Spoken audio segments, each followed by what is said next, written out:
Good start to this game from Cameron Norrie, who leads 3-2, but it's on serve. A very nice service return helped him win the first point. A shank on the forehand from Johnson gave him the second, but Johnson's just served an ace, trying to do the same thing here, and so has 15-30 on his serve. There were 2 break points in the last Johnson service game for Norrie. Can he set up another couple here at 15-30, second serve? Forehand, fantastic reply by Norrie. Great squash shot forehand by Johnson to keep this rally alive, and then he looks down at the centre court grass and thinks, what happened there? Ball didn't get up. He's dumped a forehand into the net. 2 more break points for Norrie. He started the game off with a real strong message to his opponent, Norrie, because he came out with a massive return that almost caught Steve Johnson by surprise. He was on the back foot. As you say, he's trying to come up with these massive serves. It almost puts more pressure on him when Norrie's coming up with those sorts of returns. He knows he has to go for the lines. Good attacking start by Norrie. Backhand return on the first of these 2 break points. Johnson's in towards the net. The pass just wide by Norrie. Nearly finding the sideline with the forehand. It was close. 30-40. Not quite close enough for a challenge from Norrie, but only about an inch wide.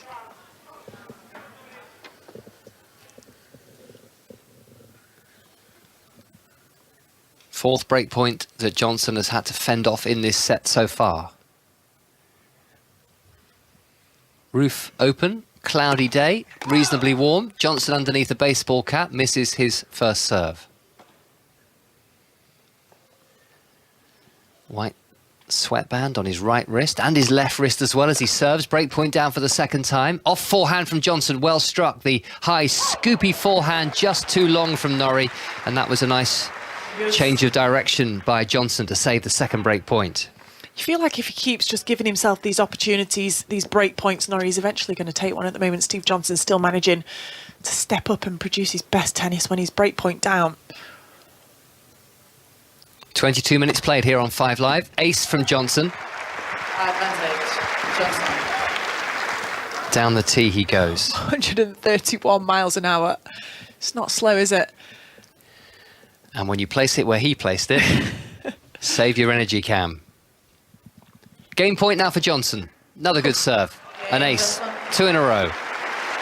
124 miles an hour that time, but some excellent serving, and he's recovered again from 15-40 down to level this first set at 3 games all, Steve Johnson. Let's find out about the doubles from Sarah on court 18. Well, at the moment, the British pair of Harriet Dutt and Heather Watson, as we've been saying all day, has just got through to the 4th round of Wimbledon in the singles for the first time. It's going very well. These two, they made the quarterfinals at Eastbourne. They're looking strong against the USA-Slovakia pairing of Bektas Kokova, and at the moment they are 5-2 up. They've got the double break and they're about to come out and serve to try and take the first set. Russell. Thank you, Sarah. I've not looked at their draw, Naomi, but there you have in Harriet Dutt and Heather Watson, 2 players who are in form, 2 players who are very good at doubles, and 2 players who love the grass. So potentially they could be quite a potent combination. Oh, absolutely. And they've played doubles quite a bit together. This is the 2nd or 3rd year that they're playing at Wimbledon. And they've had a lot of success together. They're becoming quite a bit of a formidable team, and they really enjoy playing together. You can see they're constantly smiling. Service winner from Norrie. This serve is just wide as he aims down the tee. That's the central service line towards the royal box. His second serve is onto the forehand of Johnson. Bit of kick on that serve from Norrie. He's missed the backhand to go long, and he now finds himself with a bit of work to do at 15-30. It's funny, the other day in the Players' Restaurant, Steve Johnson chasing his little daughter around, who must be about 1 year old. She can walk, but she's not quite very steady on her feet, and she was having a bit of a tantrum. It was very funny. He was kind of rolling his eyes and picking her up, and he looked exhausted. It's dad life when he's off court. It's a big thump back down to earth. Yeah. Well, anybody who's been there would never judge and would feel plenty of empathy. 15-30. Forehand reply from Johnson, trying to set up break points here for the first time in this match. Forehand from Norrie cross court. Johnson with the forehand into the net. And he's had a stressful time. He's had a very difficult time over the last few years, Steve Johnson. has suffered from anxiety attacks. He thinks it was triggered by the sudden loss of his father, who died of a heart attack in 2017, a tennis coach, his dad, very much the inspiration behind his career. And it was a few months later, in January of 2018, where he was waiting in a bagel queue in Orange County in California, and he started to realise that he was struggling as Norrie hits the sideline with a forehand here. He started shaking while he was in this queue and actually thought he might be having a heart attack. Eventually got a bit of medical attention and crucially went to a psychologist for the first time, which is something he'd been reluctant to do after his dad died, despite the family encouraging it. That's into the net from Norrie as he fails to close out the game. And he still, I think, occasionally has some episodes, and there have been times where he's been playing and he feels as if the ground is shaking, that the stadium is spinning, but it seems to be something he has worked through with the help of a couple of professionals. Well, it's good to hear that he's got the help that he needed eventually, because it sounded like his family maybe saw that coming before he was able to accept it himself, so really good that he was open to it eventually. I think his mum was pushing him to do it, but he felt he could deal with it in his own way. Deuce, 3 games all. Forehand reply from Johnson. Backhand from Norrie. Johnson with the forehand. Norrie with the forehand down the centre. Johnson tries to hit a huge forehand, but does not get that one right. It's long, and this is a game point for Norrie, hoping to move into a 4-3 lead. He's snatching at these forehands, Steve Johnson, isn't he? You can see he's really putting every ounce of effort into hitting them as absolutely hard as he can. You can see he doesn't want to get any baseline rallies with Cam Norrie. Bit of a wild first serve there from Norrie. Taken to deuce for the first time in this set, in this game, but a chance now to move into a 4-3 lead. Backhand reply from Johnson is long, so Norrie does hang on, Gigi, and we're still going with serve in this first set. Thank you, Ross. Straight to court 18, set points. Harriet Dart, Heather Watson. Yeah, we had 2 set points for Dart Watson. They have, just as the ball just comes off the racket there of Heather Watson, goes towards the umpire's chair. It means we're back at deuce. They are serving to try and take this first set at 5-2, though, as we head over to Ian Carter. On court 2, where Yannick Sinner has 2 set points here for a 2-sets-to-love lead against John Isner, and he only needs one of them because that service return goes well long, and the 20-year-old, the 10th seed from Italy, Sara, has a 2-sets-to-love lead, taking the second set on a tie-break against John Isner.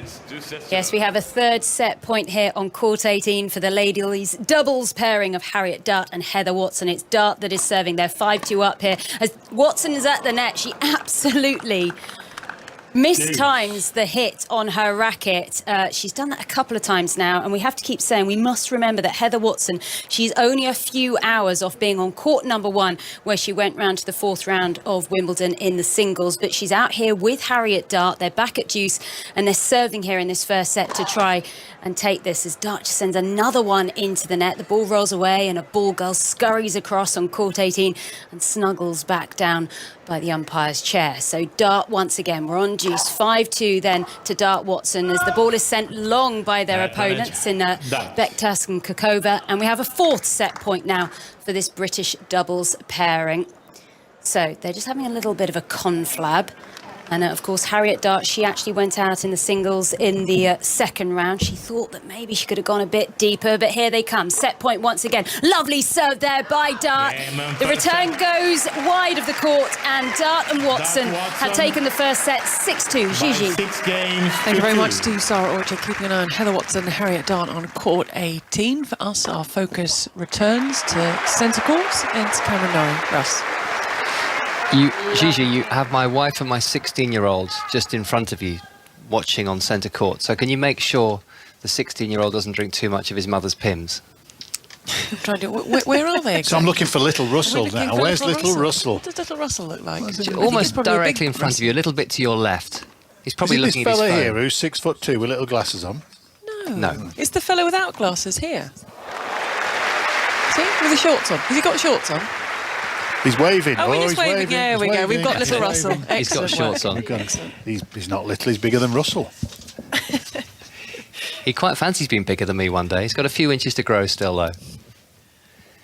3-4. He's just talking Johnson to your wife. trails. She's waving. Is that your wife? It is, yeah. She'll be really chuffed that Tony Lucy waved at her later on today. She'd also be mortified to think that we were talking about her live on national radio. They've got brilliant seats. Yeah, They I have. wonder why. Well, you may cast aspersions, but it's all above board and legitimate, I can assure you. 30-15 Steve Johnson, trailing 3-4 in this set. And it has started to fill back out the stadium a bit, hasn't it? It happens slowly, but we have all been struck by the fact there do seem to be more empty seats on a more regular basis at the centre court matches this year. And we know that they're all sold out, and perhaps it's the length of the day in that matches are going on till 9, 9:30, 10, 10:30 in the evening, and people are pacing themselves a little bit, but certainly more empty seats than we are used to seeing here at Wimbledon. It's not unusual to see this at other Grand Slams, as Johnson misses a forehand, and Norrie's got an opening here perhaps at 30-all in this 8th game of the first set. It's the first year they've gone paperless, isn't it, with the tickets as well, so maybe just a few teething problems. Oh, you mean there's people still at the gates? They've been there 4 or 5 hours, desperately trying to download the app. Blocked back by Norrie, but blocked over the baseline. 40-30. Just hit his strings away there. With his left hand just getting a bit frustrated at these missed returns on these pressure point opportunities on the Steve Johnson serve. 40-30, Johnson into the net with the first serve. He's been as high as 21 in the world before, Johnson, currently at 93. Backhand reply from Norrie, but it was a double fault. So it's consistent, the pressure that Norrie is able to put on Steve Johnson's serve, which is encouraging in the context of the match. He's had the 4 break points so far. This is the 3rd game in a row that's gone to deuce on the Johnson serve.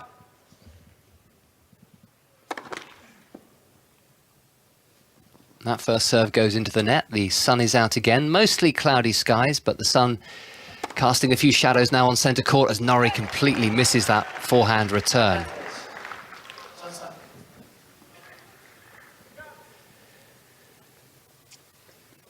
So it's a little bit in and out at the moment. We've seen some very good shot making, and Norrie playing the right way, but not absolutely in peak condition yet, as Johnson has got out of trouble with that excellent serve once more, that ace down the tee. 4 games all first set. 4 games all first set. Just not able to make his opponent play the ball, is he? When he's got these opportunities, as we say, Cam Norrie's missed the return each and every time. Although, as we say, credit to Steve Johnson, because he is coming up with these massive serves. That one, 123 miles an hour. 4 games all. Norrie serving from the royal box and the commentary box end. He is shanking a forehand to begin the game. This is the start, I suppose, now of a fabulous sporting weekend on 5 Live. We will have Wimbledon for you, not just tomorrow, but on the first official middle Sunday as well. The British Grand Prix will be live from Silverstone on BBC Sounds, the BBC Sport website. And breakfast coming from Silverstone over the next couple of days as well. There's a slice backhand from Johnson and a bad error on the forehand from Norrie to go love 30 down. Test match continuing. That started today at Edgbaston. That's on Sports Extra at the moment on Test Match Special. And let's not forget the Rugby Union Test Series gets underway. Australia against England. Commentary from 10:30 tomorrow morning on 5 Live with Chris Jones, Ugo Monye and Natasha Hunt. 4 all, love 30. Norrie with an excellent serve down the middle. It's a service winner. They're brilliant, this centre court crowd. They can just read, can't they, when they felt Cam Norrie's energies just dropped a little bit there, immediately getting behind him, and Cam then responding with the fantastic first serve. Good serve again down the middle. Again, very little racket Steve Johnson could get on that ball.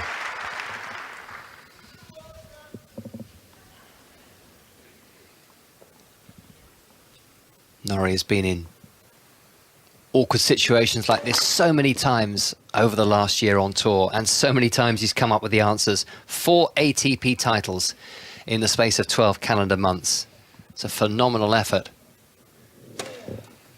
30 all, chipped return by Johnson wide, so he will feel, as Cameron Norrie did 2 or 3 games ago, that he has not made the most of his opportunity there. Game point for Norrie for a 5-4 win. That first ATP final success after a run of losing finals came in Los Cabos in Mexico at the end of July last year. Norrie with the first serve, the forehand to the forehand of Johnson, which is into the net, into the very base of the net. So some fine serving by Norrie to win 4 points in a row, recover from love 30 down, 5 games to 4. and lead by 5 games to 4. We have a set point on court 1. Let's join Naomi Cavaday. Carlos Alcaraz is storming his way into the 4th round. Not quite yet, but he's 2 sets to love up on Oscar Otter, 6-3, 6-1. And it is actually a pretty dominant display from Alcaraz. And Miles McLagan watching alongside me, he's looking pretty sharp, isn't he? For 19 years old. I'm astounded. We've seen it before, but it's still the maturity, the level of intensity in the performance. And let's not forget, this guy, Oscar Otter, has got a huge serve and it's been dismantled. He's under so much pressure to hold each and every game. In fact, it could have been gone by a little more quickly. Alcaraz is looking extremely good out here. Everything you could want in a player, the attitude, the professionalism, the desperation to be the best he can be. We're seeing it all out on display. He's in the 3rd round for the first time. Looks pretty good to reach the 4th round for the first time, Tony.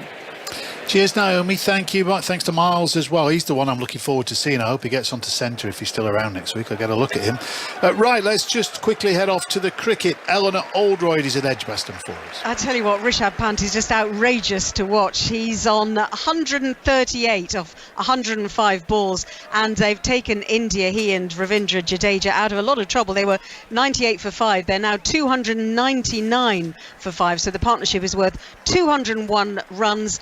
Pant hit poor old Jack Leach for 22 in 1 over. That's coming right back down to earth with a bump after taking 10 for at Headingley. But in the evening sunshine, the India fans here are absolutely loving this. That's another 4 from Jadeja. He's on 60. Pant is 138, and India 303 for 5. Cheers, Ellie. Thank you. Let's see if Cameron Norrie can get himself over the line now on Steve Johnson's service game for the first time in this set. It started pretty well, Russell. It has if you're Cameron Norrie, because Steve Johnson has gifted him a double fault, but that was a service winner. Right back at you, Cam. 15 all, 4-5. Johnson trailing in this first set on centre court here on 5 Live. 38 minutes played. Johnson serving in front of us here, and again, missing with the first serve.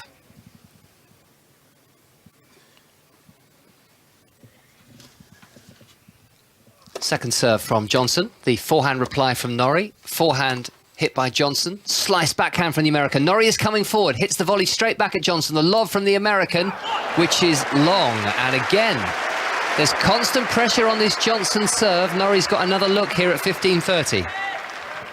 15:30.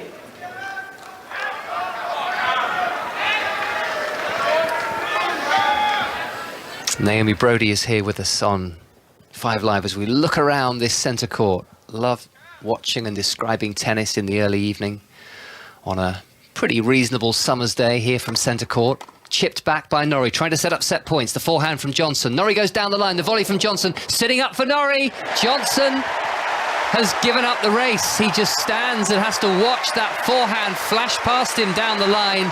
And having had 4 break points earlier in the set, these 2 break points are set points to the British number 1.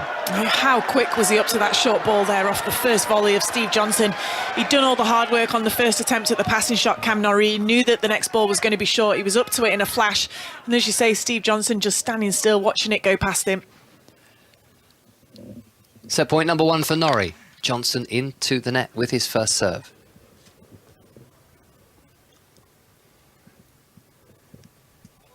Second serve, set point Norrie. Forehand return. Johnson with the forehand. Norrie's forehand cross court. Johnson with the backhand. Push down the line. Norrie hits the backhand into the net. Oh, the trusty backhand lets him down. 30-14. Again, I'm sticking with it. If you keep giving yourself these opportunities, eventually you're going to take one. But just coming up again with another unforced error, Cam Norrie, when he's got the opportunity.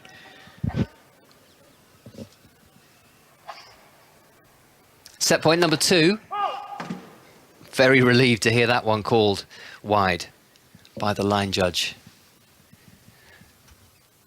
Norrie wasn't reaching that one, but he's got a second serve on set point number 2. Good deep forehand return. Brilliant defence from Johnson to keep this set alive. A slice backhand from the American onto the forehand of Norrie. Slice backhand from Johnson. Norrie down the line with the forehand. Johnson cross-court with the forehand. Picked up on the half volley by Norrie from the baseline. The drop shot from Johnson. Norrie goes down the line and wins the set with a lovely touch. That was 6 games to 4. Well, it was nip and tuck, but no doubt about it, Norrie created most of the opportunities, and his 6th break point, which was his second set point, has proved to be the telling one. Norrie off to a fabulous start in this 3rd round match. He's taken the first set against Steve Johnson by 6 games to 4. What a way to finish the set for Cameron Norrie. The action continues here at Wimbledon, but we're just going to pause for a couple of minutes to bring you up to date with the latest news headlines, with the time just gone 6:10. And here for you on 5 Live is Richard Foster. Listen on BBC Sounds. This is BBC Radio 5 Live. Chris Pincher has been suspended as a Conservative MP after allegations that he groped 2 men. The party says he had the whip removed after he was reported to Parliament's behaviour watchdog. He quit his job as Deputy Chief Whip last night. Our political correspondent is Jonathan Blake. In a statement we've had from the Chief Whip's office, it says that having heard that a formal complaint has been made, the Prime Minister has agreed with the Chief Whip that the whip should be suspended from Chris Pincher while that investigation is ongoing. The statement goes on to say we'll not prejudge that, and we urge colleagues in the media to respect that process. Kelly Tolhurst has been named as the government's new Deputy Chief Whip. She's the MP for Rochester and Stroud. COVID infection rates are up more than 30%. New figures show nearly 2.3 million people in the UK had the virus in the week ending last Saturday. That's around 1 in 30 of us. The family of Zara Alina, who was killed in East London as she walked home, have been paying tribute to her. Jordan McSweeney has been charged with her murder and has been remanded in custody. Her aunt, Farah Naz, says she was loved by everyone. The one word that would describe Zara, if I had to use one word, I would say independent. That was what she valued more than anything, her independence. She was quite different to the rest of us because Zara didn't have fear.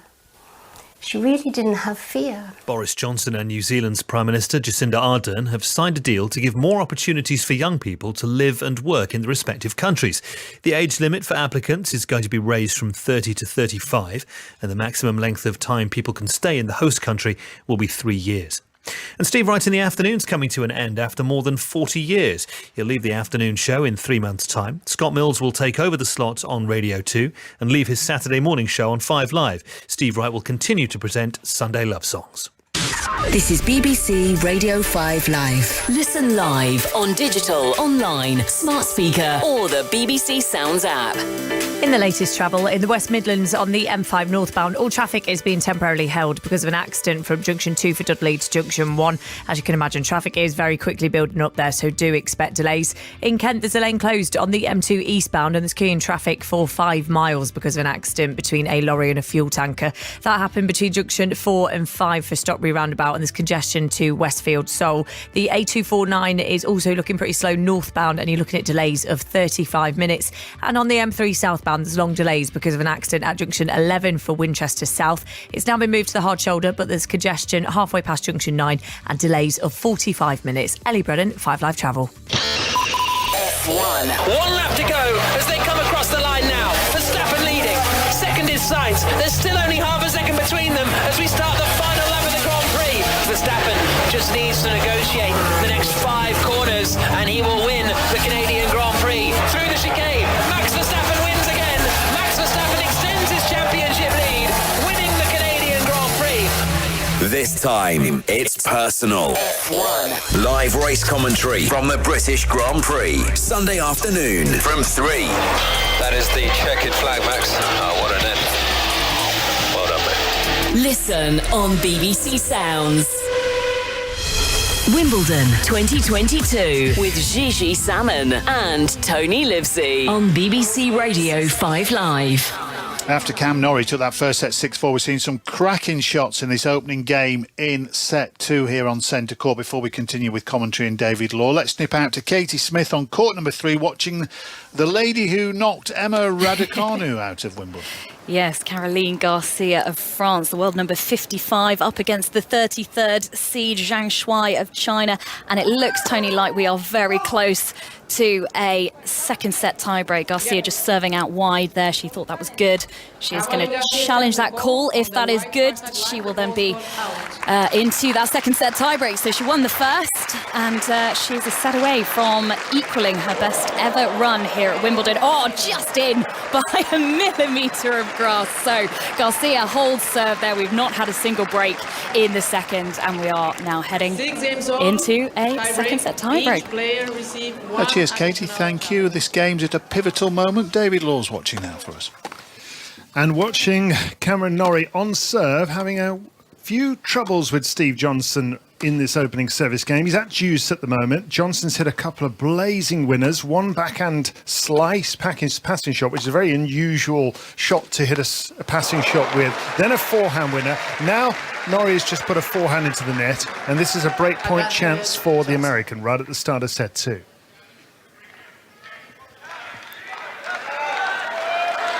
Norrie scrapped his way over the finish line in that opening set and won it 6-4. But his 32-year-old opponent, who's ranked 93 in the world, I mean, on paper, it's a great draw. But Johnson is a very good grass court player. This particular slice backhand of his works on this surface well. Backhand cross court from Norrie at breakpoint down. Then he's got that forehand that he hits topspin on. Driven forehand by Johnson, who's attacking with a forehand, but he nets the volley. And the voice we heard was that of Cameron Norrie.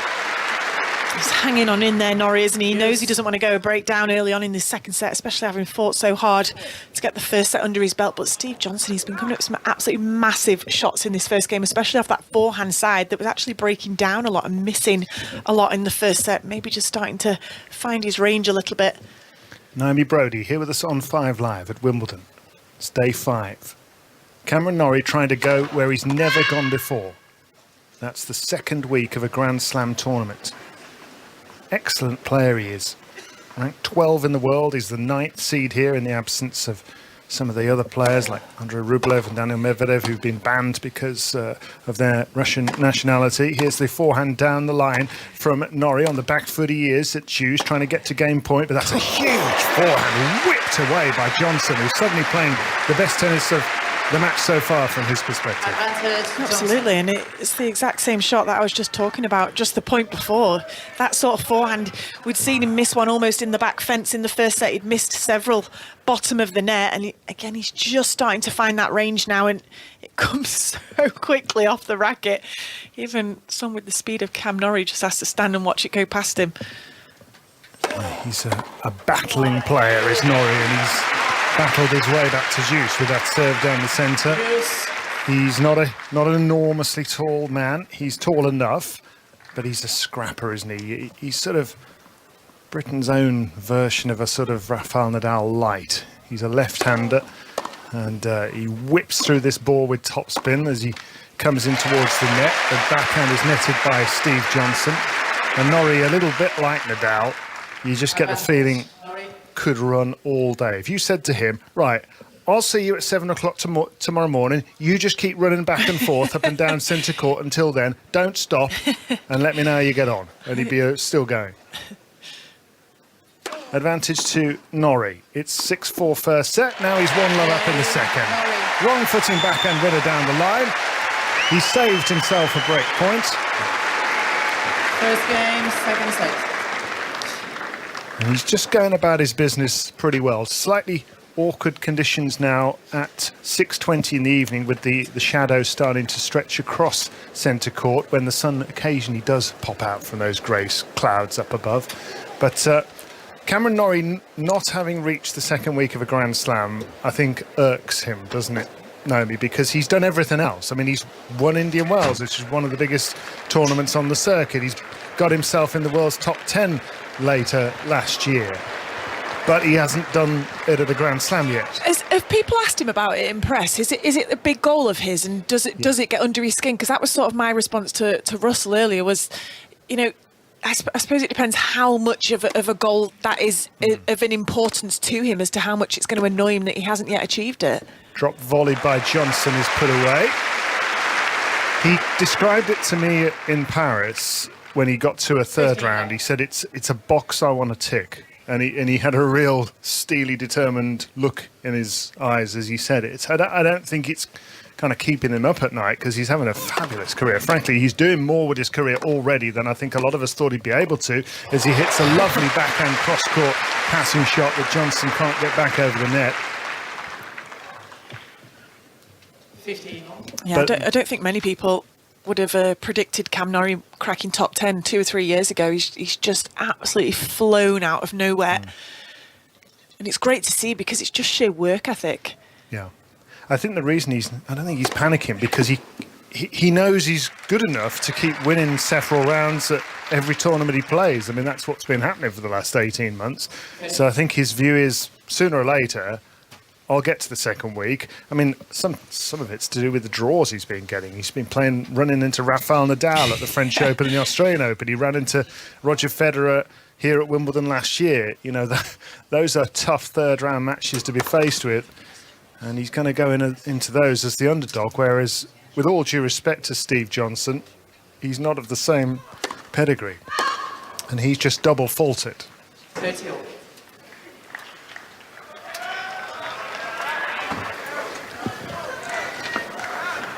Norrie is a player who's just wringing every last drop of potential out of his career. He's 26 years of age. He's already won 4 titles on the tour. As an ace goes down the centre from Johnson, a little puff of chalk. 40-30. He's been banging some big serves down as well, Russell. We've clocked a few in the 130s so far today, but consistently up in the 120s. That one coming down at 125 miles an hour. Elsewhere we've got John Isner, Andy Murray's conqueror, in action at the moment. He's 2 sets to love down against Yannick Sinner, the very talented young Italian. Carlos Alcaraz is 2 sets up in his match against Oscar Otte. We'll keep you in touch with all these matches as they go along. And another double fault from Johnson. That's the second one on that side of the court. So this is becoming quite a big service game for him, isn't it? He's already set down the American and 1-love down in the second set. And Cam had a lot of opportunities on the Steve Johnson service games in the first set as well. Often he was 15-40 up, wasn't able to make the returns. Back and return by Norrie's maid, and a shanked forehand out of court by Johnson. This is break point chance for the British player. Advantage, Norrie. It's a fantastic return because that's not a poor serve from Steve Johnson. It had so much slice on it, curling, sliding off the grass out wide onto the backhand side of Norrie.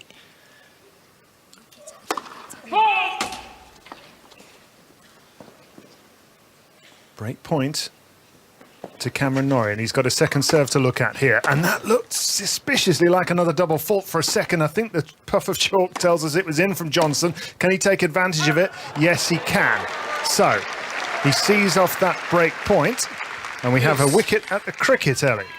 And Rishabh Pant's magnificent innings is over. He's out for 146, just swiping at a ball from Joe Root and getting caught by Zach Crawley at slip. But he's put on 222 for the 6th wicket with Ravindra Jadeja and taken this game well and truly into India's court. 320 for 6, and excuse the dodgy tennis metaphor as well. That's quite all right, Ellie. And we've got TMS tomorrow as well to enjoy.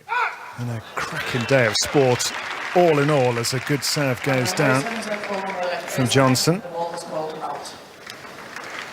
And tomorrow we've got the Rugby Union, first of 3 test series, Australia against England in Brisbane, all part of 5 Live Sport from 10:30 tomorrow morning.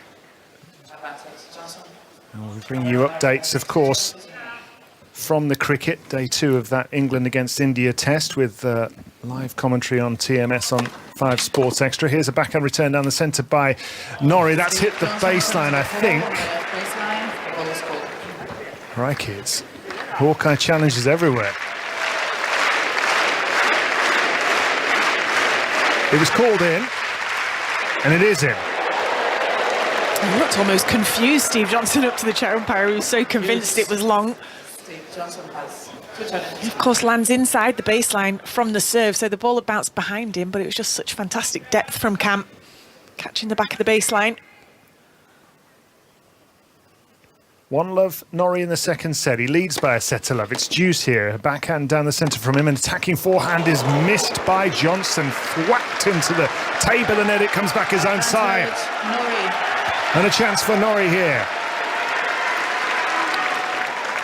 The crowd have been right on it as well, because whenever they feel the energy of Cam, if it drops ever so slightly, they're behind him, and whenever he's got an opportunity, they're right there with him. Forehand return by Norrie. Will it find the court? Yes. Now backhand chip down the centre. It's break point to the Briton. He hits his forehand, whips it cross court onto the sideline. Now skips up to another one and clips it over the net. Now hits a backhand volley at an acute angle. Johnson reaches it, but nets! Game Norrie.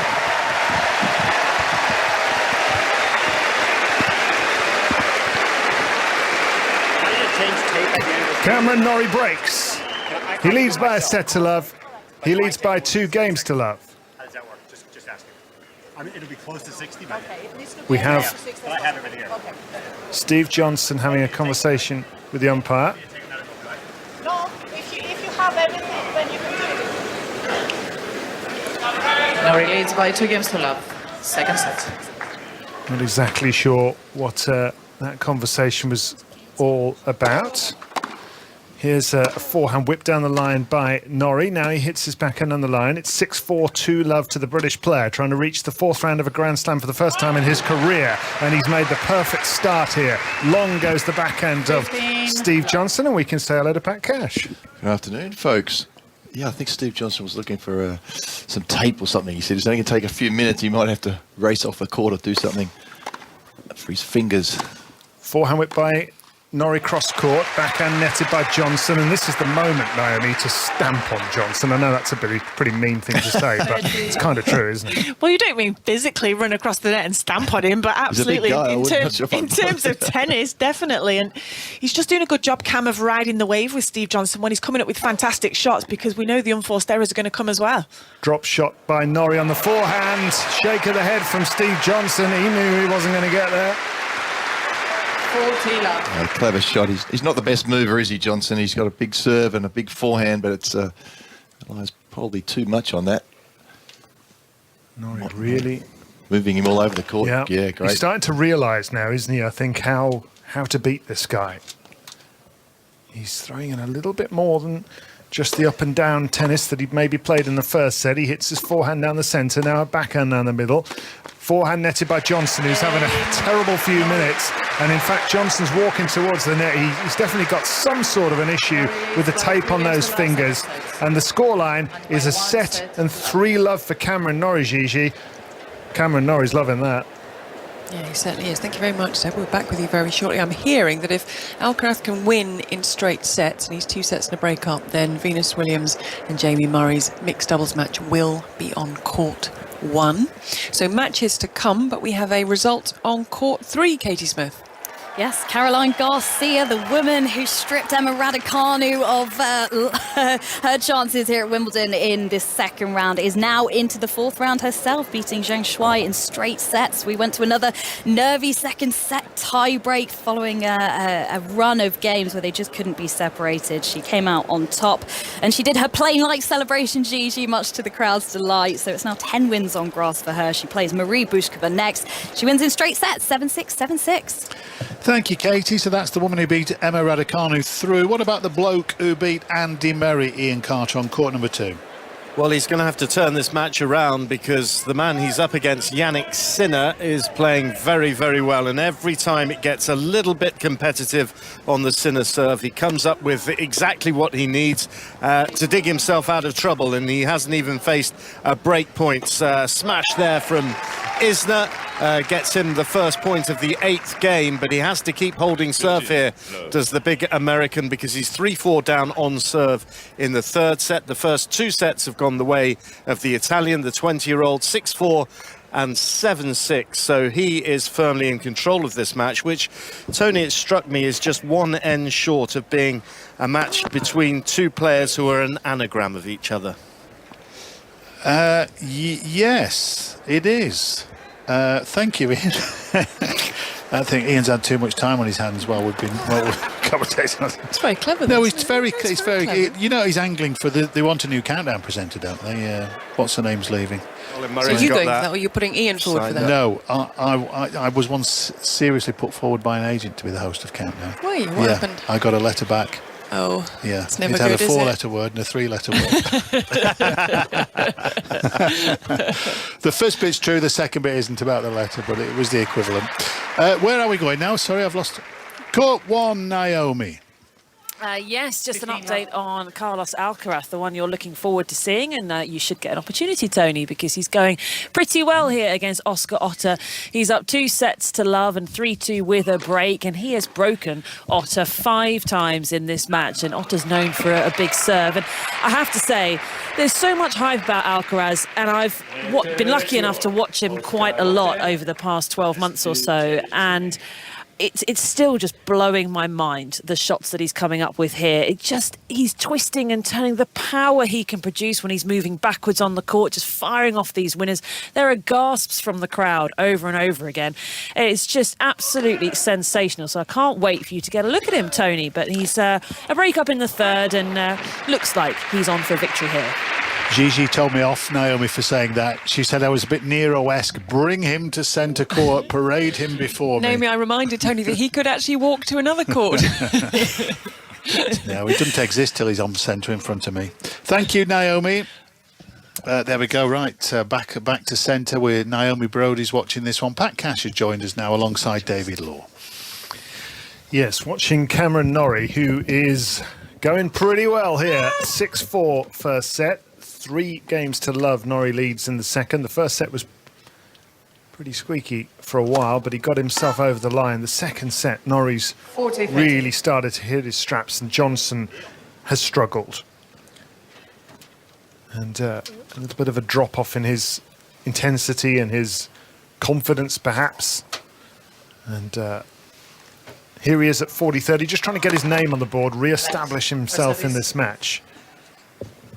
As Cameron Norrie tries to cross this bridge that he's been trying to get over for his entire career, of getting into the second week of a Grand Slam tournament. An ace out wide from Johnson gets him on the board, so Norrie leads by 3-1.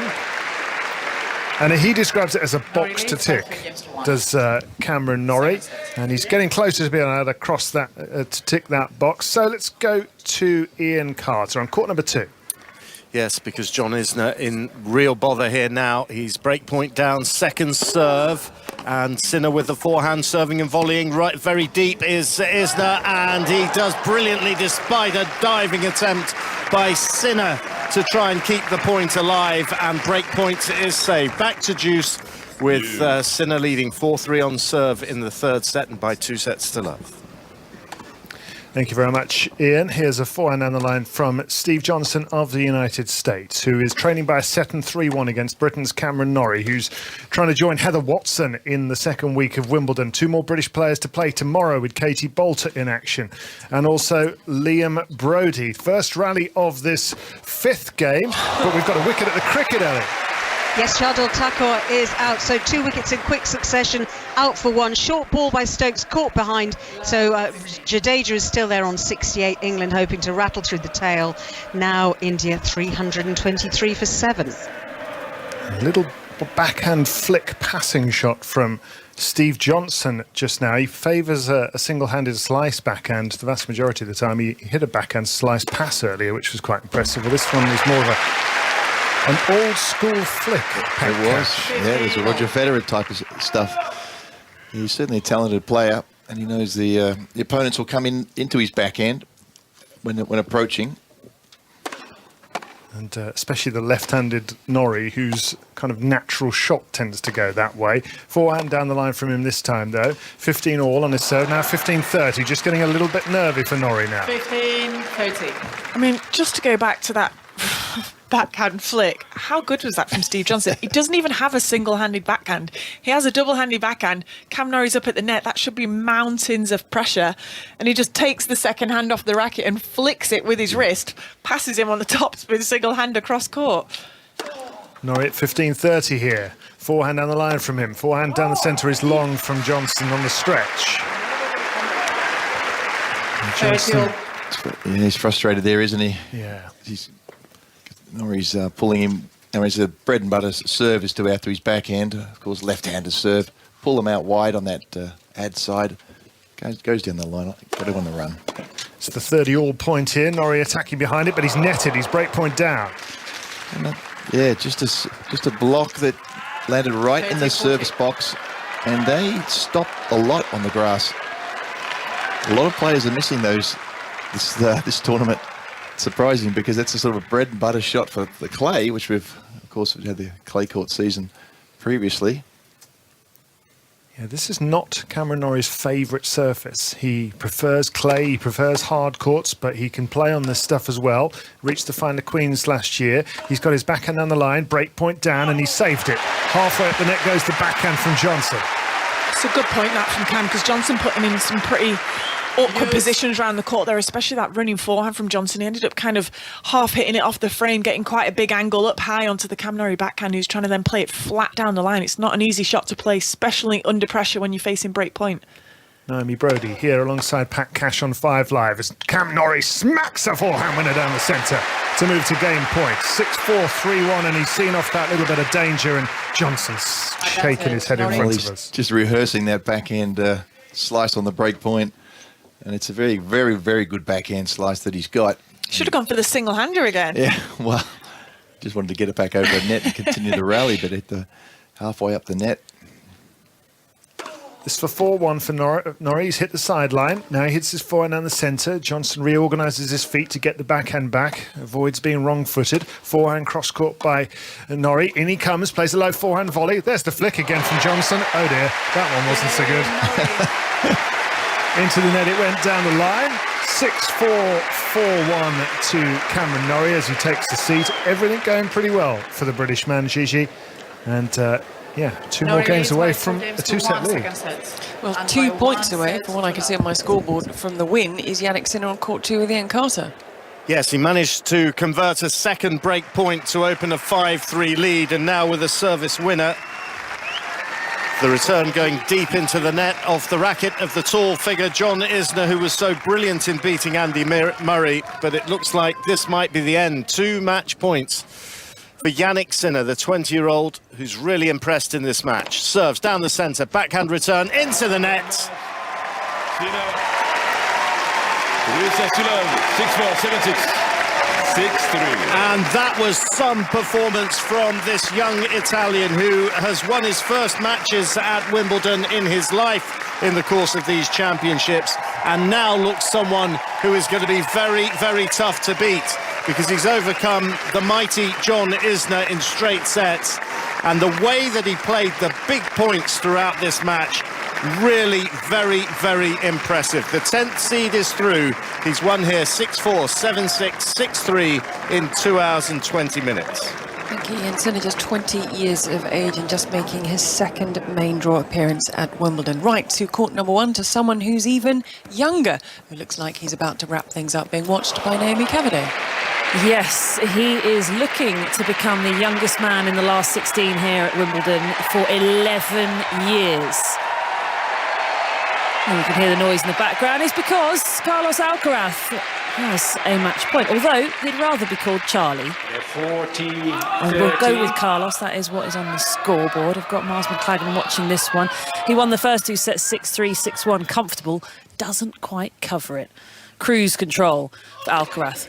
Match point, and it's a block forehand from Otter, and then a short forehand goes away, and it's not good enough in reply, and Alcaraz is through to the last 16. It was a very comfortable performance. He started off sharp, but he was just way, way too good for his opponent, ranked 36th in the world. He's 19 years old. You must have heard the hype by now. And Miles McLagan, the hype is real. It is. Yeah, he's not arriving. This guy is special. He's brushed aside Oscar Otter, a match that we thought might get tricky. The big serving German, he's broken up 6 times. He's created 20 breakpoint opportunities. There's a healthy roar, a healthy cheer for Otter as he leaves the court, but there was very little he could do. I mean, he was mauled from from start to finish. And we're just talking now, Naomi, how we get a great view here. Just for me, how calm, composed, how efficient Alcaraz is at 19 years old already. So professional. The whole team, the whole machine of Carlos Alcaraz is just, they're nailing every single area. His coach, former world number one, Juan Carlos Ferrero, but he does move through and will play Jannik Sinner in the next round. And David Law, what's happening where you are? Cameron Norrie's got 3 break points for a 5-1 lead. He hits his forehand from underneath his baseline. He thought that was going to drift long, and Johnson pounces on the spare ball and saves the first of the 3 break points. 15-14. Very good return there from Norrie. Pushed Johnson way back, and he floated the ball and landed right on the baseline. And when it hits that, hits the lines, they stop a little bit, popped it up, and then Johnson thumped that forehand return, the forehand for a winner. And another one. Yeah. He's got carbon copy. They stay hit, don't they? 30, Yeah, the whip, the speed that these guys, so the modern players are able to use their wrists and whip the racket around so quickly.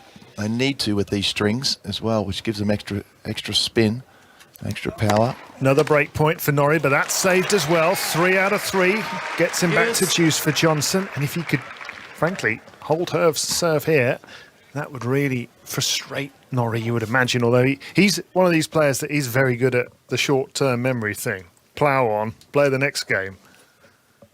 Anyway, maybe he'll get a chance to break again. Already a set and 4-1 ahead is Cameron Norrie.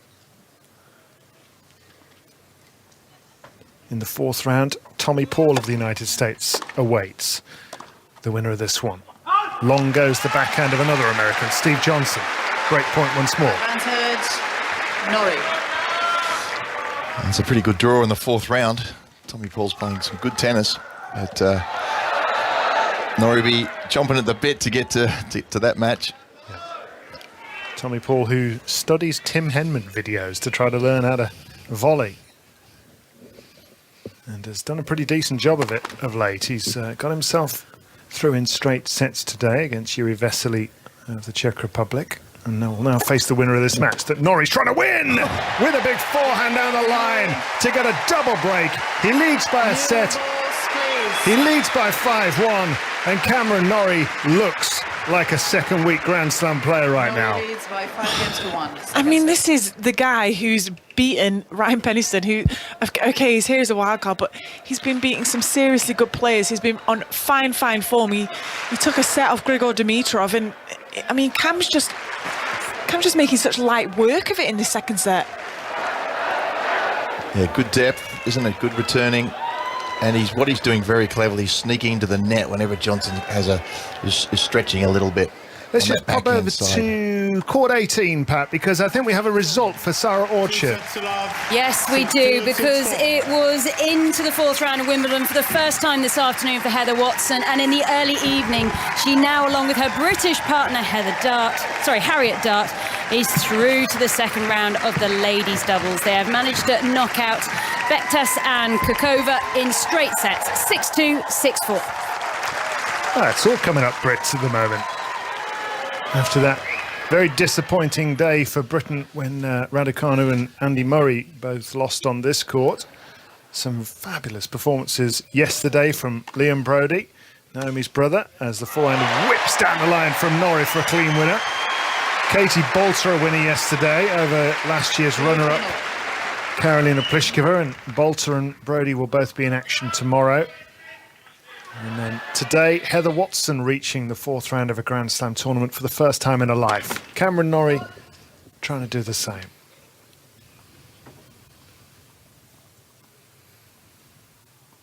Three points away from a 2-set lead. Serves onto the forehand. Missed forehand by Johnson. 30-15. And when you said, Pat, you feel like Cam's doing a good job at sneaking into the net, he's doing that because he's on a grass court, right? Because we don't really see him do that on a hard court. True, yeah. And also, it's horses for courses. Of course, he's playing Johnson, who knows he hasn't got a big backhand passing shot other than that delightful one-handed flick that we saw. By and large, he struggles on that side, so it's a perfect setup, actually, this match for him. 5-1, 30-15, and a terrible return from Johnson on the backhand side. Maybe that's why he goes for a single backhand flick, because he's just hit the two-hander, and that was nowhere near the court. And after an hour and a quarter, Cameron Norrie has 2 set points for a 2-set lead. Serves down the centre, block return. Driven down the line goes Norrie with a backhand long. And you mentioned that as well, Pat. When the balls are bouncing shorter, they're missing. Is that because it's a bit softer up there, the closer towards the net you get? Is the ball bouncing slightly differently than it would do maybe back at the baseline? Yeah, I can't quite work it out, but it's definitely seems to be staying lower this year. I don't know why. Still set point Norrie, and he's got it. Game second set, Norrie. Backhand punched long by Johnson, who looks pretty dispirited as he sits down, trailing 6-4, 6-1. Cameron Norrie is 2 sets to love up, Tony, and 1 set away from something he's always wanted to do, reaching the second week of a Grand Slam. Yeah, David, he's looking pretty good at the moment over on court 1. They've got a bit of extra entertainment, another Brit in action, Jamie Murray and Venus Williams in the mixed doubles, so they'll be enjoying that into the evening here at Wimbledon. Let's just get a quick travel update now from Ellie.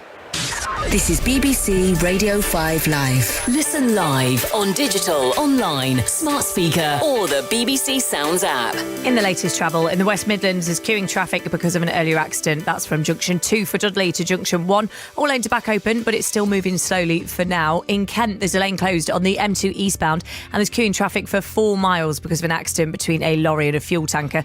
That happened between Junction 4 and 5 for Stockbury roundabout, and there's congestion to Westfield Seoul. The A249 is also looking slow northbound, and you're looking at delays of about 35 minutes for now. And on the M3 southbound, there's long delays because of an accident at Junction 11 for Winchester South. It's now been moved to the hard shoulder, but there's congestion to just past Junction 9 and through Winchester, adding about 15-20 minutes to your journey. Ellie Brennan, 5 Live Travel.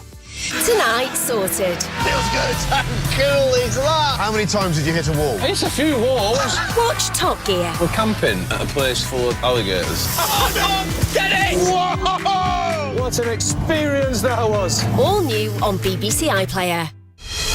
Wimbledon 2022 with Gigi Salmon and Tony Livesey on BBC Radio 5 Live.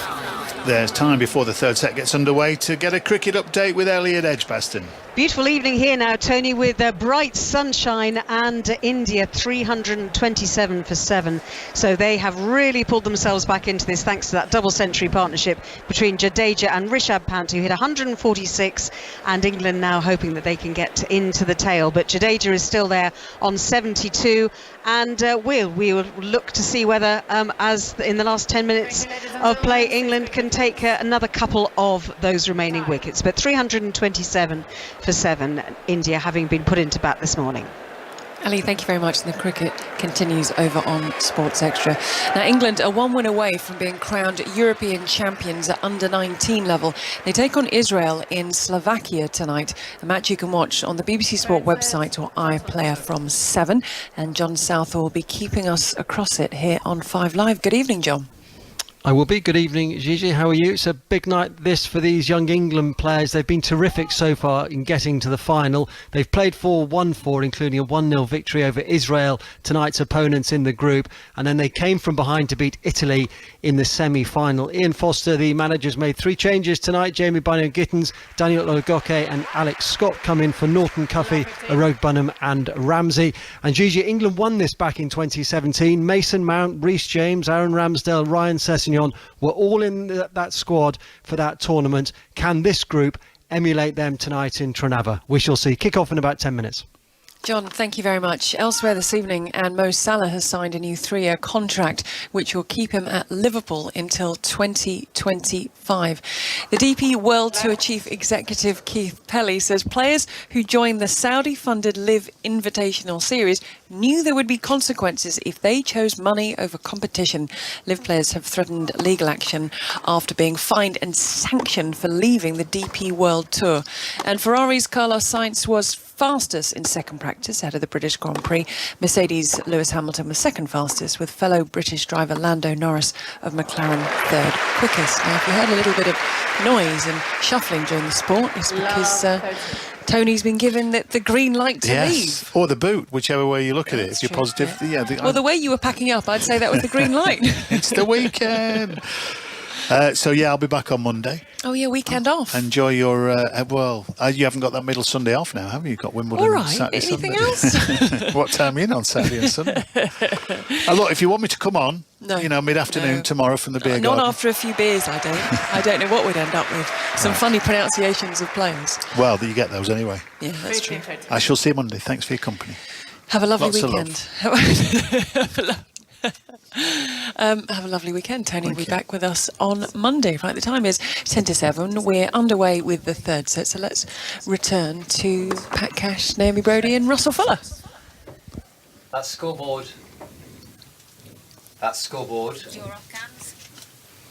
Oh, Russell, he's trying to talk. You're looking at me. I have no control over embarrassing in front of the family. Oh, no, I'm on the same microphone I've been on all afternoon. We'll just take over the show. The family are here. What an embarrassment. Your lad will be ashamed. Dad, what's going on? Dad, I came to have a look at you at work. Are you there yet?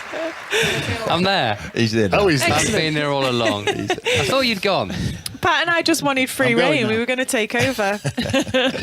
What I was trying to say was that scoreboard has a very nice look about it if you're a Cameron Norrie fan. 6-4, 6-1 against Steve Johnson. He's won the first couple of sets, and it's 30-all on the Johnson serve here. So you do feel if Norrie can get on top in this third set, this could actually be a very early night for him. Backhand service return. Forehand from Johnson is long. So here's the first break point of the third set in the very opening game. 30-40. Great backhand return, and Norrie's flat backhand across court is exceptional anyway, and that time hitting the ball within a couple of inches of the baseline, putting pressure on the very, very good Johnson forehand. Was rushed him, caused the error. An hour and 21 minutes played. Chipped back on the forehand. Very, very short by Norrie. Johnson smashes the forehand away. That one wasn't coming back, and he saved a break point right at the start of the third set. A reminder, Tommy Paul awaits in the fourth round on Sunday. Yeah, just a tentative push there back from Norrie. Just wanted to get the ball back in play and hope that Johnson made an error. There's plenty of errors coming from his racket at the moment, Johnson. But that wasn't quite good enough. Deuce, second serve from Johnson. A shank from Norrie. That's gone very, very, very high. There's two or three spectators trying to take the catch, but it was didn't get there. Optimistic. They misjudged it badly. What they needed to do was jump over two or three rows of spectators out onto centre court, where they probably would have been rugby tackled by security before they had a chance to take the catch, because it's very much keep off the grass here on centre court. I did manage to walk onto one of the grass courts at Queen's Club to do an interview with Alfie Hewitt, the wheelchair player, a couple of weeks ago. That's not frowned upon in quite the same way as it is here. Forehand reply from Norrie. Forehand from Johnson. He's coming forward. Lovely passing attempt by Norrie. The volley from Johnson, and the forehand cross-court winner from Norrie, who senses an opportunity to really perhaps put this match beyond the American if he can get the break here. I almost feel a bit emotional for Cam that he's getting this opportunity on centre court and getting the British crowd behind him like this, because, you know, he did switch to GB a bit later than some other players. You know, he's so multinational, isn't he? You'd actually hear the crowd, Aussie, Aussie, Aussie, even though it's New Zealand technically, but near enough. It's all New Zealand. But it's just brilliant. And, you know, he's finally got the opportunity on the biggest court. He's our British number one, and he's getting that home support that he deserves. That's pretty much the only country he's not lived in, ironically, Australia. Forehand from Johnson. It is Deuce in the opening game of this third set. Nice backhand down the line from Johnson, sneaking forward, and that's a lovely forehand volley. It's Johnson's bread and butter, that one. Beautiful forehand. Came in, snuck in quickly, and a fantastic forehand volley. Yeah, it was funny. I saw Cameron. There's the cricket was on. New Zealand playing England. I said, well, you can't lose in this one. He says, yeah, I don't really care who wins. Either way, I win. Born in Johannesburg, grew up in Auckland, Welsh mother, Scottish father, and then went to Texas Christian University before settling in London. It's been a well-travelled quarter of a century for Norrie. He's pushing the backhand to the back of the court. Backhand slice defence from Steve Johnson. Johnson hitting through this backhand slice a bit more. Sending these backhand slices to the very back of the court, Johnson. Backhand from Norrie. The ball very low on this centre court, but Johnson is equal to it. Chops a backhand slice into play. Now the lob from Johnson. A really brilliantly directed lob, somehow retrieved by Norrie, and he's back in this rally now. Slice backhand into the net from Johnson. How on earth did Cameron Norrie win that point? That is one heck of a chase down, that one, because that was a very good lob. Norrie quickly realised he wasn't going to get that, turned around and chased it down and flipped it back to a great position. Why did Stevie G not follow that into the net? Yeah. I'm not sure, but yeah, it would have been a nice put-away volley if he could have, but I think he was surprised, as everybody else, that got over his head. And more surprised that Norrie chased it down so well. He's quick, and he has bags of stamina. Lungs of a deep-sea diver. Juice, opening game of the third set. All that to keep this game alive. Now a second serve from Johnson. Forehand return from Norrie. Forehand Johnson into the net. So it's moments like that that can further deflate an opponent who's already 2 sets to love down.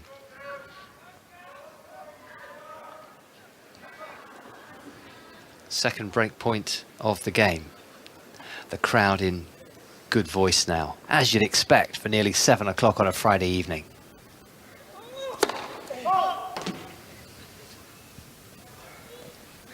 Johnson's missed the first serve. Second serve, break point down. Forehand from Norrie down the line and just missing his opportunity. Yes. These two both had fantastic college careers in the States. Norrie at Texas Christian University, studied sociology. He was the NCAA's top-ranked player for one of the years he was there. In fact, in 2017. Johnson missing the first serve. He is 6 years older, so he had a lot of success half a dozen years or so earlier, and in fact was the NCAA singles champion in 2011. He was at the University of South Carolina and was an absolutely unbelievable college player, but he's missed his backhand here, Johnson. A random miss from the baseline. Norrie with a third break point of the game. He led that university to 4 consecutive team titles and actually won his last 72 matches. Yeah, it's an amazing career. And when he came onto the circuit, he did pretty well because he was so match toughened. Got to improve that forehand though. He never really did. Ace from Johnson. Backhand, sorry. To save the break point, the third of this game. And we're seeing this. I think these things are probably cyclical, but there's definitely been a run of players in recent years who've really prospered by going through the college system. It's a good pathway, and you get to come out with a degree as well, just in case tennis doesn't turn out. Particularly for the women, they get a lot of scholarships. Juice in this opening game. Pat Cash and Naomi Brodie with us here on 5 Live. Norrie hits the forehand cross-court, the backhand from Johnson. Norrie slices his backhand. Forehand hit by Johnson to the forehand of Norrie. Forehand hit powerfully down the line by Johnson. He's now got a mid-court ball, but he's missed his forehand. Very exasperated with himself, just not playing the way he'd want to on this centre court, and this is the 4th break point of the game for Norrie. He's almost just baiting Steve Johnson into going for too much, isn't he? Because I'm kind of holding my breath thinking, Cam, get it out of the middle of the court. Steve Johnson's just ripping these forehands time after time, but he almost gets frustrated each and every one. Cam gets back. Steve Johnson's trying to do more and more each and every ball, eventually coming up with the error. 4th break point of this opening game of the third set. Johnson misses the first serve. He's never beaten a top 20 player at a Grand Slam in his career, and in fact has had lots of problems with players of that ranking anywhere. Not beaten a player in the top 20 anywhere since 2018. So it's been a bit more of a struggle in recent years, and that's why his ranking is down at 93. Breakpoint Norrie, and he's missed the forehand, so this game continues. Yes.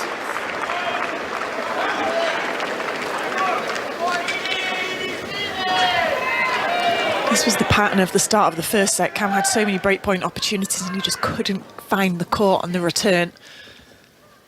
Sixth deuce of this game. Chopped back on the forehand by Norrie. Forehand from Johnson. He's approaching the net and he's passed by Norrie. Backhand down the line. That was a gorgeous passing shot, and this is breakpoint number 5. Advantage, Norrie. He was there early, wasn't he, Norrie? Beautiful positioning. He's very quick around the court. Gee, the physical work that he's done over the last couple of years has paid off in spades. Breakpoint again. Johnson misses his first serve. Landing just 53% in the match. Second serve, breakpoint number 5 for Norrie. This has hit the tape from Johnson, but it's cleared the net. Forehand from Johnson down the line. Norrie with the forehand back into the forehand wing of Johnson, who hammers that one. Backhand from Johnson, flicks the tape and again lands in. Forehand from Johnson down the line. Norrie on the run, just pushes the forehand deep. Cross court with a forehand with immense power from Johnson. Norrie's going to challenge, but I think Johnson has saved that breakpoint with a staggering barrage of brutal ground strokes. Yeah, he's just poking the ball in the middle of the court, isn't he, Cam? But no, it was out. He's missed. It was fractionally out. Steve Johnson can't believe it. He's just staring at the screen that showed the challenge. Well, I'm not sure he deserved that, but Norrie has broken 2 sets up, a break up at the start of the third set. We have some mixed doubles for you now on 5 live from Wimbledon. It's the return of Venus Williams alongside Jamie Murray. Abigail Johnson is lucky enough to be on court 1. Lucky is the word. It's the match that everyone's been waiting for since this draw came out. Jamie Murray had a late request from Venus Williams to team up for the mixed doubles, and here they are on court with the first game points, 40-15. They'll convert the first against Michael Venus of New Zealand and Alicia Rozalska of Poland. I think it's fair to say that the Court 1 crowd, which is still pretty full for this time of the evening, are going to be firmly on the side of Murray and Williams, making their debut partnership here at the Championships. Looking forward to keeping on top of this one. Stumps at Edgbaston, Eleanor Oldroyd.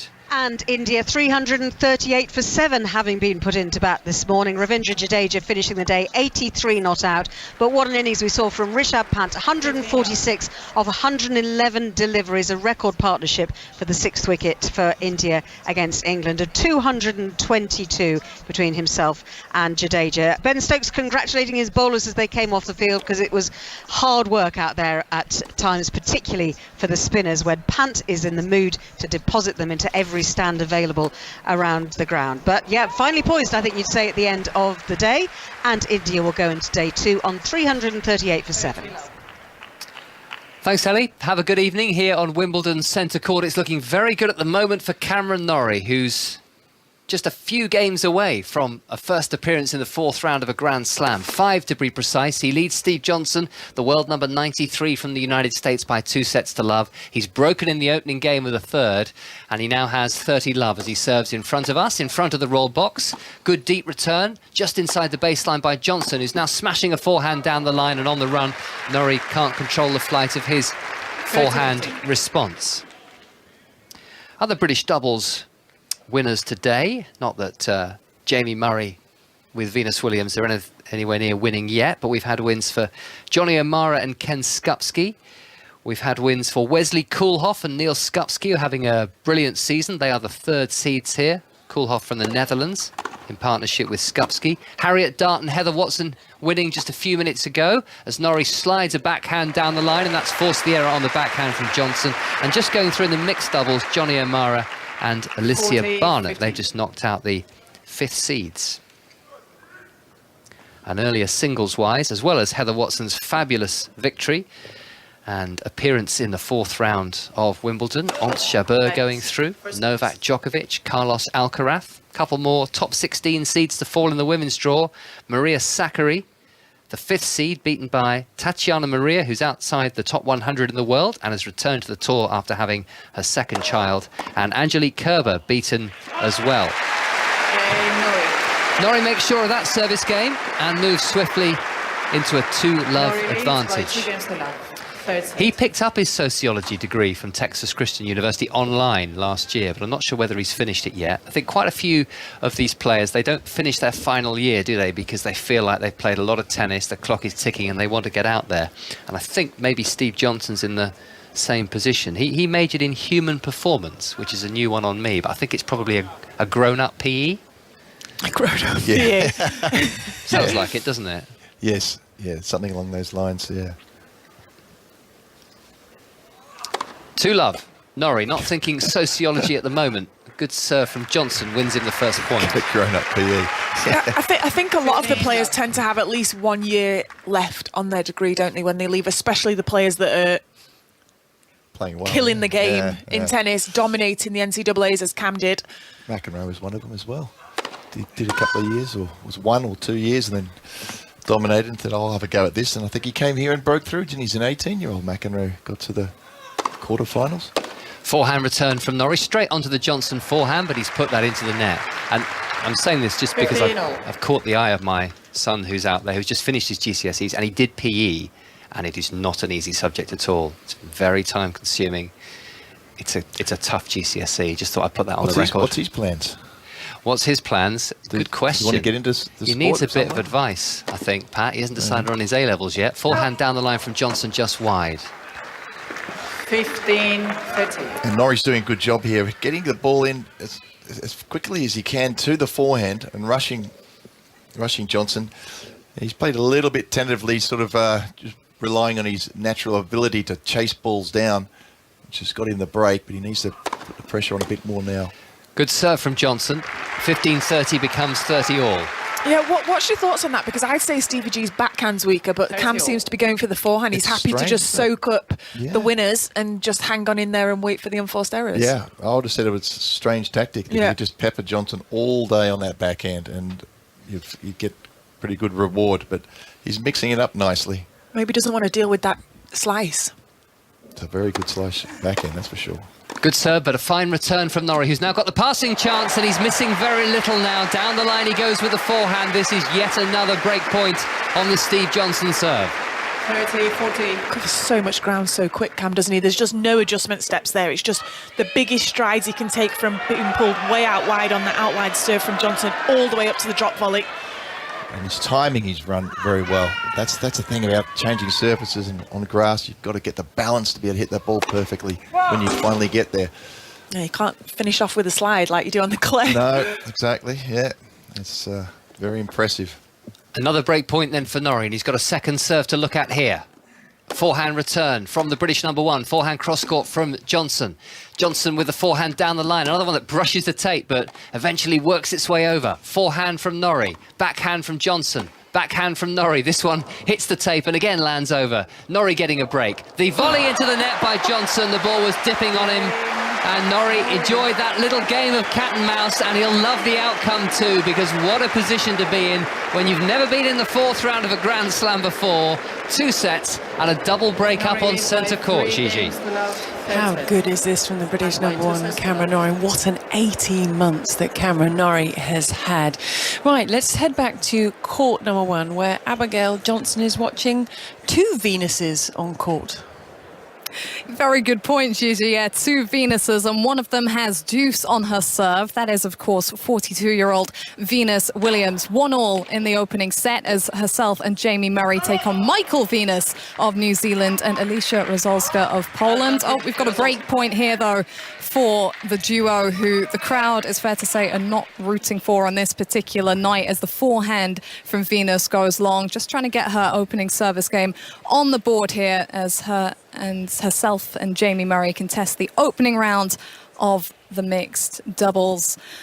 We did have a little bit of a confirmation at the coin toss at the beginning. Michael Venus saying it's normal juice, right? No sudden death juices. Jamie Murray puts the volley away, saves the break point. It is best of 3 sets in the mixed doubles. It is normal juice, and we might be in this game for a little while longer, Gigi.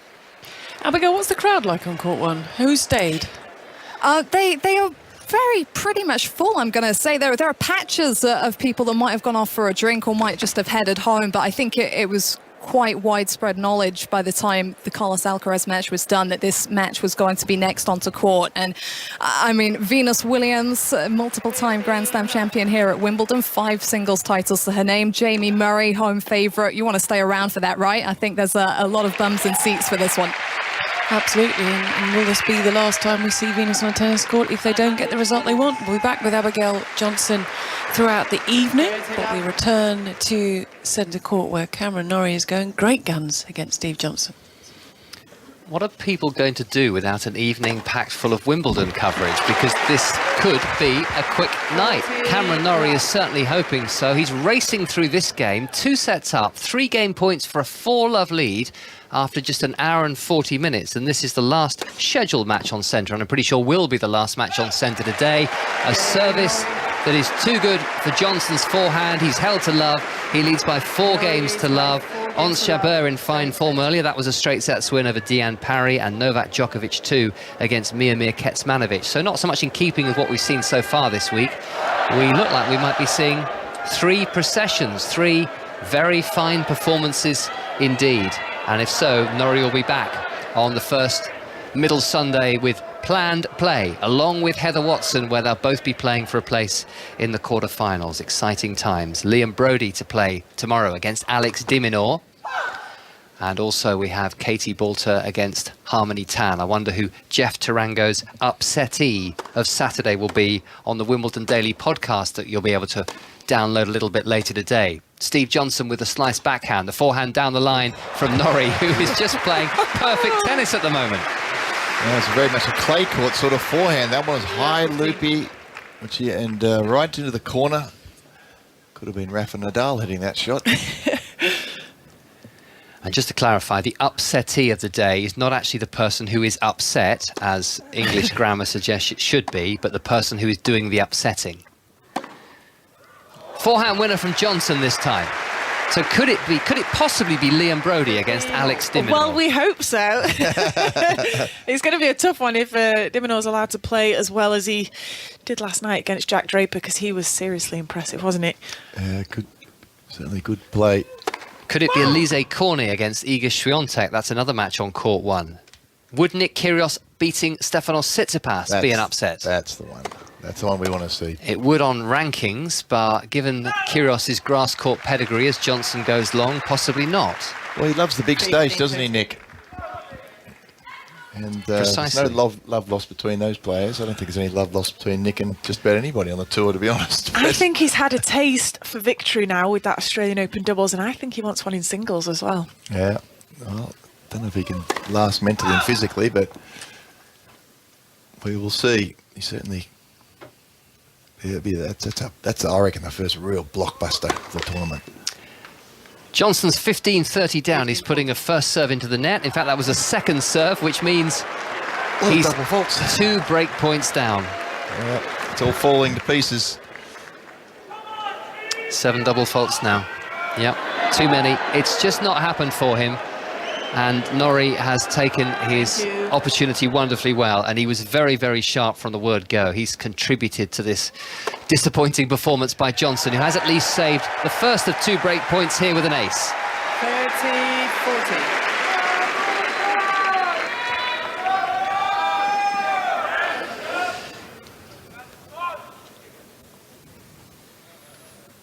Second break point, chance for a 5-love lead for Norrie in this third set, but a good serve from Johnson. Norrie unable to time the forehand, so this game is still alive. Not sure the match is, but you just never know. And the pressure just helps him focus up, doesn't it, Steve Johnson? How many times have we seen he's been break point down today and come up with some massive serves, finally hitting his spots for the first time in the game?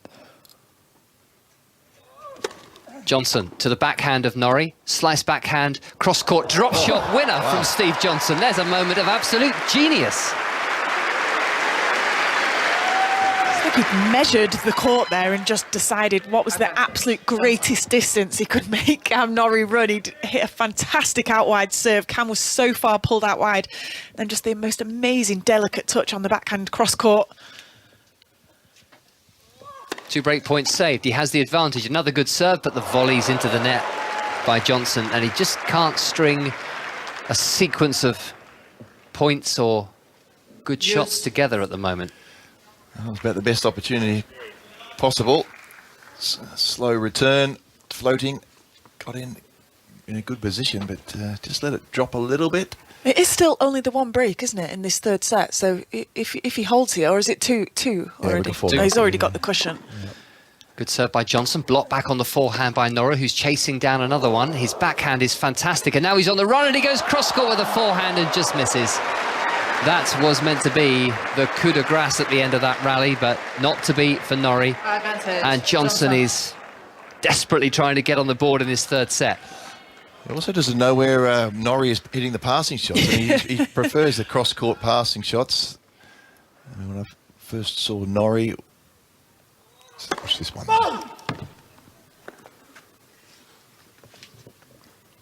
Johnson misses his first serve. Little bit gloomier overhead now. The clouds are getting darker. The last thing we want is a rain interruption. Forehand down the line winner from Norrie. It's landed about 3 inches inside the baseline, and you could see Johnson's shoulders visibly slump as that one shot past him. Yeah, I was going to say, I worked with Brandon Nakashima for a year, who's got through, still in the tournament here, and a couple of years ago he worked through Cameron Norrie's game plan. It was very up and down, very straightforward, and Brandon, as a young player, came out and beat him reasonably convincingly in Delray Beach in Florida. And I thought, this guy's pretty average, but gee, he's improved. What a change around. Great defence here from Norrie, and it's forced another error from Johnson, who's at 6s and 7s here, a few feet inside the baseline. His drop shot has landed about 2/3 of the way up the net, and a third break point of this game for a 5-love advantage in the third set.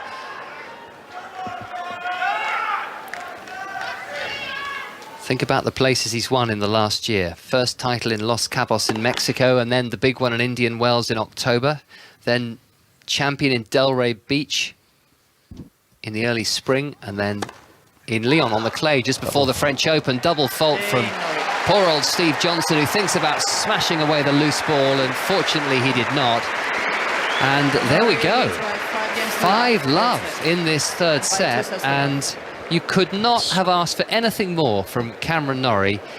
The scoreline is actually quite incredible. 6-4, 6-1, 5-love. Yeah. He hasn't lost. He's lost one game in 2 sets so far, and he's come out round to serve, and I'm guessing he'll hold. That's very impressive. I mean, Johnson has been definitely well below par, but Norrie has played some just fantastic tennis and mixed it up and kept him off balance, and that's what you got to do with Johnson.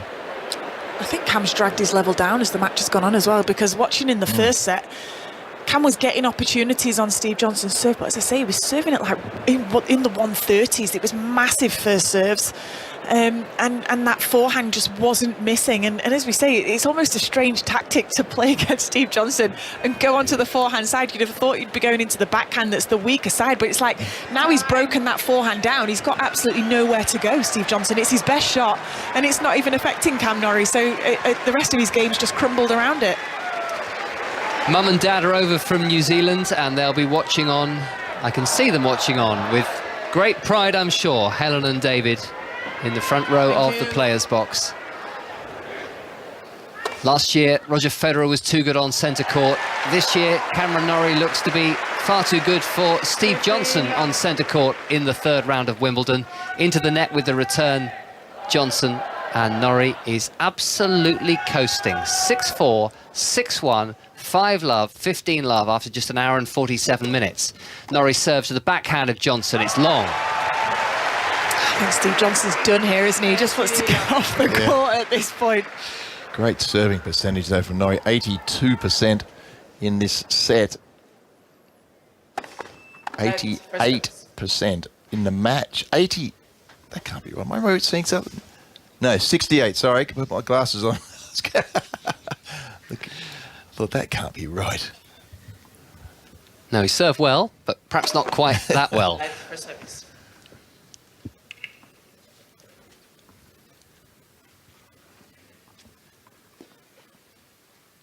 He must feel very relaxed now. The world number 12, the 9th seed, serves an ace. Seeded, therefore, to reach the 4th round at Wimbledon. And that is exactly what Cameron Norrie is about to do for the first time in his career. That sound will feel fabulous. That scoreboard looks fabulous. 6-4, 6-1, 5-love, 40-love. Match point number 1. First serve into the net. Please.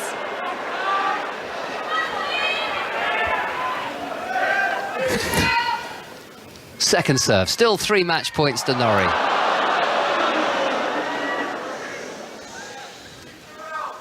Please.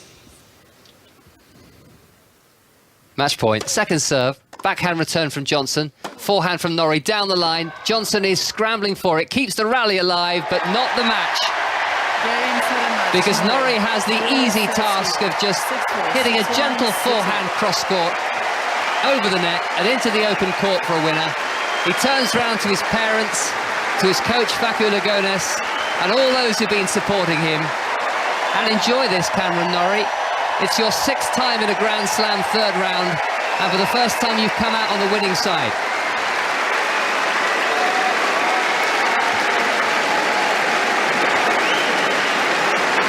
Very professional, business-like performance. Didn't look to be a man troubled by having lost at this stage 5 times before. Admittedly twice to Rafael Nadal and once to Roger Federer on this court last year.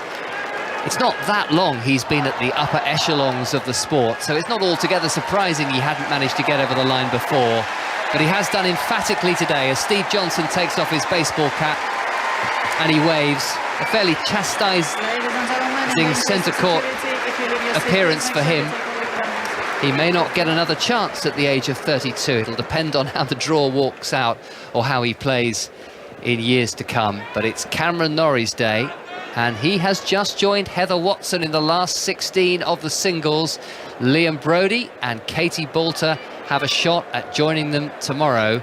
Emma Raducanu, Andy Murray beaten in the second round, Dan Evans knocked out in the first round. But these stories of success continue for the British players, and Cameron Norrie is about to talk to Rishi Prasad here on centre court, and he's going to ask him about that very comfortable win and what it feels like to be in the last 16 here at Wimbledon.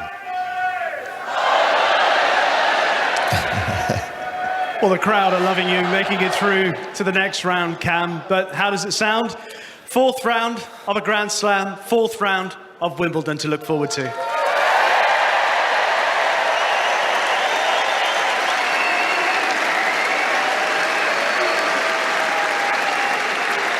Yeah, I know it feels really good, obviously, to do it here, especially here at Wimbledon, here at home, and yeah, first time in the second week of a Grand Slam, and I couldn't be more happier, and especially with all my friends and family watching me. So it's definitely a good timing that they're here watching. So yeah, I definitely enjoyed that match today, and a little bit less stressful for my squad today than the other day. It's been some year. The last year, everyone knows it's been well documented how much your game has improved, how much you've achieved in the last year. What do you put the secret of your success down to? Are there good brands available? No, yeah, maybe a combination of that as well, combination of the votes. But no, really enjoying playing at this level, enjoying the process of it all, and enjoying improving. And it's been a lot of fun with my coach Facu, my team Julian and Vashik. We're all got the same game goals, and we're all pushing each other just as hard as everyone else in the team. So it's been a lot of fun, but want to keep going and want to keep ticking more boxes. Well, Cam,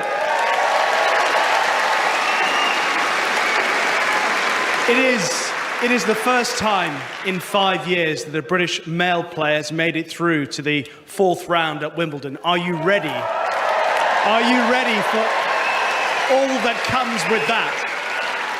I'm as ready as I can be. You know, I've training as hard as I can, and really, yeah, it's been a tricky grass season, but peaked at the right time, and definitely moving better and feeling a lot better on the court. So I'll take that, and yeah, I'm as ready as I can be.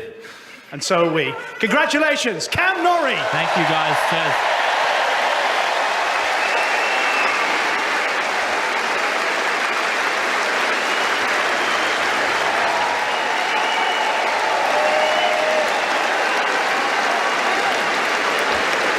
The ovation for Cam Norrie as he leaves centre court in the 4th round. Certainly not getting carried away at all.